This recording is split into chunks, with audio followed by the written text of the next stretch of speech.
Hai, apa kabar? Pada kesempatan kali ini kita akan membahas tentang rasio. Nah, ini adalah materi ketiga atau bab 3 di kelas 7 Kurikulum Merdeka Revisi 2022. Nah, rasio itu apa sih? Rasio itu adalah perbandingan dua besarannya. Jadi, rasio itu adalah perbandingan dua besaran. Nah, apa bedanya dengan pecahan ya? Yang membedakan rasio dengan pecahan adalah kalau pecahan tadi kan rasio itu kan perbandingan dua bilangan ya, dua besaran. Nah, kalau pecahan itu adalah apa?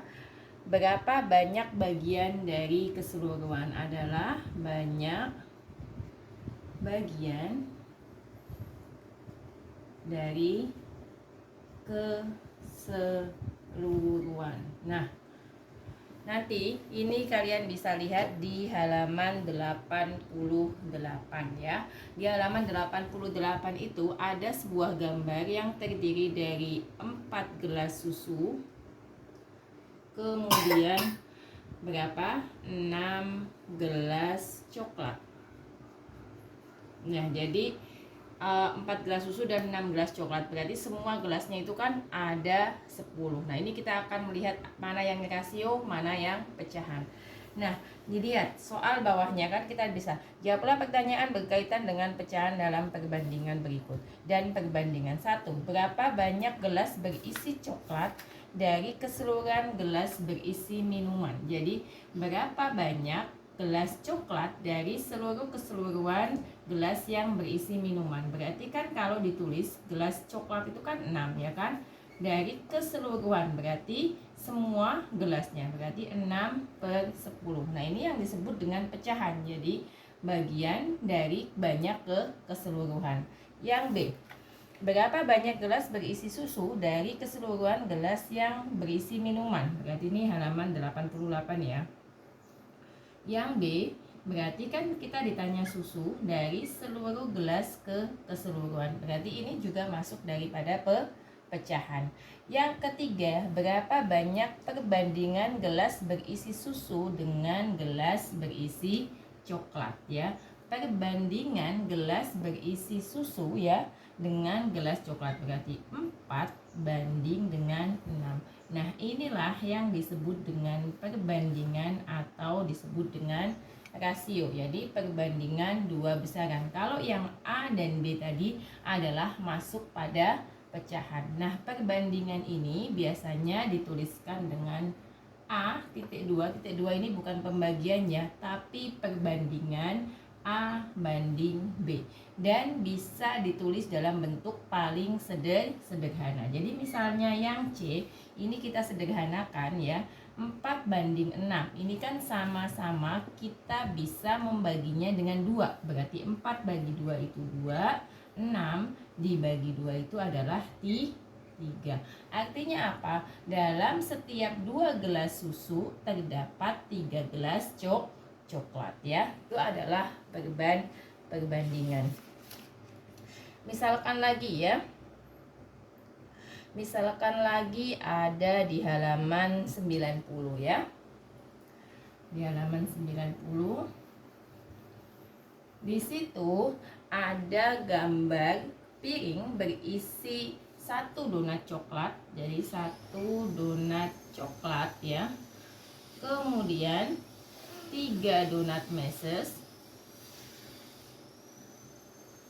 dan yang ketiga 2 donat gula.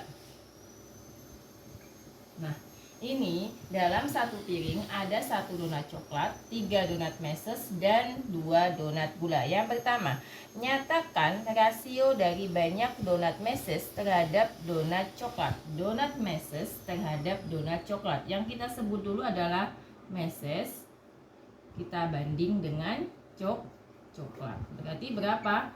Mesesnya itu 3, coklatnya itu adalah 1. 2. Nyatakan rasio banyak donat gula terhadap donat coklat. Berarti apa?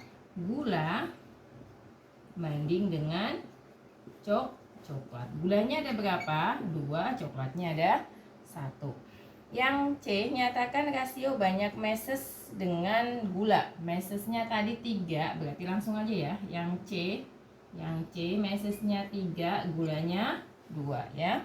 Jika ada 2 piring donat, berapa rasio banyak donat terhadap donat gula terhadap donat coklat? 2 piring. Kalau 1 piring tadi donat gulanya ada 2, berarti kalau 2 piring donat gulanya ada berapa? Ada 4 ya kan. Kemudian donat coklatnya ada berapa? Ada 6, berarti 4 banding 6 ya. Kalau disederhanakan menjadi berapa? 3 banding 2. Jadi setiap 1 piring terdapat setiap 1 piring, ini kan masih dalam 2 piring ya. Kalau 1 piringnya ada 3 donat meses dan 2 donat gula ya. Nah, itu adalah rasio atau perbandingan ya. Kemudian selanjutnya ada yang namanya rasio ekuivalen ya.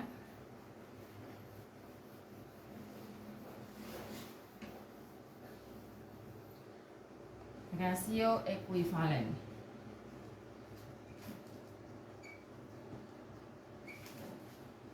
Nah, rasio ekuivalen ini apa?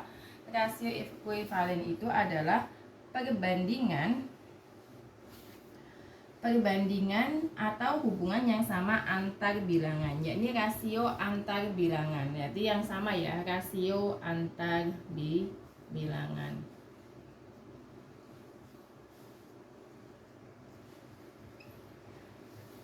Yang menyatakan perbandingan atau hubungan antar bilangan. Nah, contohnya bagaimana? Contohnya misalnya di halaman berapa? Di halaman 101. Di situ ada kotak ya, di halaman 101 bisa dilihat ya. Halaman 101, di situ ada kotak, ada isinya A, B, C, D ya. Jadi yang pertama panjangnya 10, yang kedua lebarnya 8, 10, kemudian 12, 15 banding 12, dan yang terakhir adalah 10 banding 6. Nah, ini kita akan buat yang paling sederhana. 10 banding 8 itu kan sama dengan 5 banding 4 ya, sama-sama dibagi 2. Ini sama-sama dibagi 2 berarti 5 banding 6. Sama-sama bisa dibagi 3 berarti 5 banding 4 ya, karena sama-sama dibagi 3. Kemudian yang ini sama-sama dibagi 2 ya, berarti 5 banding 3. Nah, rasio ekuivalen itu apabila, jadi tadi kan perbandingan yang sama ya antar bilangan. Berarti yang sama di sini adalah yang A, ini adalah gambar foto ya sebenarnya di halaman 102-nya, dan yang C inilah yang disebut dengan rasio ekuivalen. Artinya jika dia paling sederhana, dia nanti nilainya adalah sama. Nah, rasio ekuivalen itu bisa dituliskan seperti ini. Jadi A banding B itu harus sama dengan, jadi kan tadi sama ya, C dibanding dengan D. Inilah yang disebut dengan rasio ekuivalen. Jadi yang tadi kan ada 5 banding 4 sama dengan 5 banding 4, walaupun angka pertamanya itu berbeda ya. Nah, demikianlah apa yang dapat saya sampaikan. Semoga dapat dipahami dan sampai jumpa di video selanjutnya. Terima kasih.